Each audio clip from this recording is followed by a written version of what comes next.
TradingView analisa buy dan sell, cara membaca analisa indikator pivots diantaranya, pivots Camarilla dan pivots Fibonacci. Pivots Camarilla dan pivots Fibonacci adalah dua jenis alat yang digunakan dalam analisis pivot point di pasar keuangan.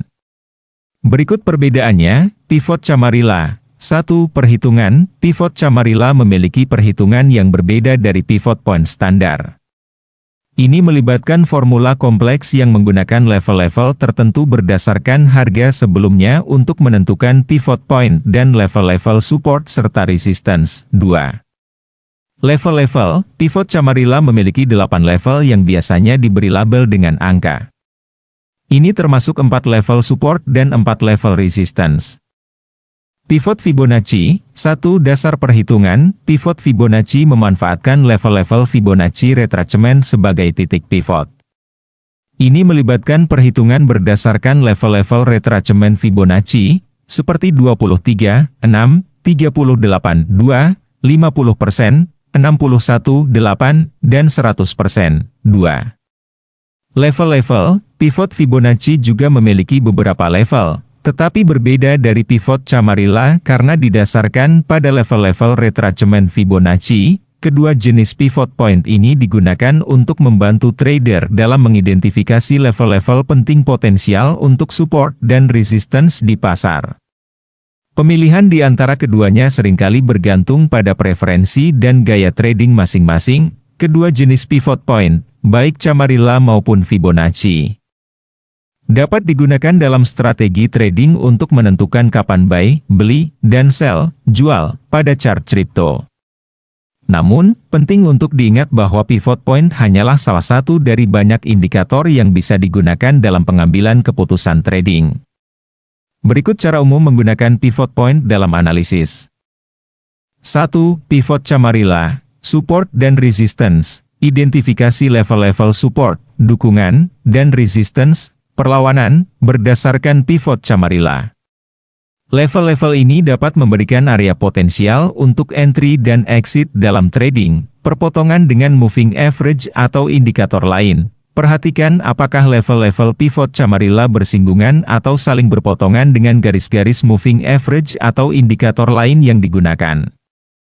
Ini bisa memberikan sinyal tambahan. 2.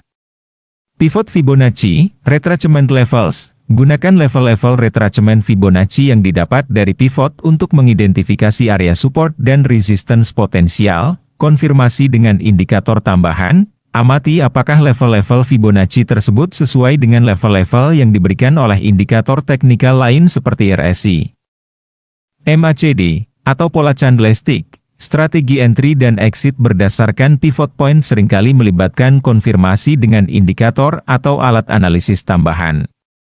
Misalnya, trader mungkin menunggu konfirmasi sinyal pembalikan tren dari indikator lain sebelum membuka posisi trading berdasarkan level-level pivot.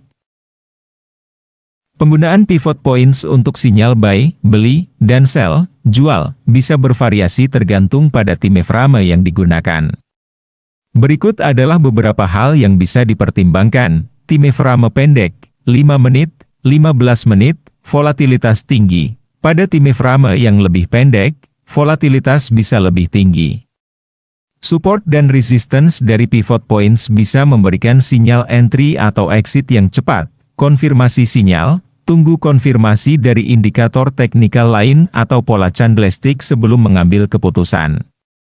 Pergerakan cepat pada time frame ini membutuhkan keputusan yang cepat pula. Time frame menengah, 30 menit, 1 jam sedih, konfirmasi lebih terkendali. Pada time frame ini, level-level pivot biasanya memberikan konfirmasi yang lebih stabil dan terkendali. Cari konvergensi sinyal. Amati jika sinyal dari pivot points konsisten dengan indikator lain seperti moving average atau RSI. Time frame panjang, 1 hari, konfirmasi tren lebih kuat. Pada time frame yang lebih panjang, pivot points dapat memberikan gambaran yang lebih jelas tentang tren jangka panjang. Gunakan multiple time frame analysis untuk sinyal yang lebih kuat. Kombinasikan pivot points dari time frame harian dengan analisis dari time frame yang lebih pendek untuk memastikan konsistensi tren.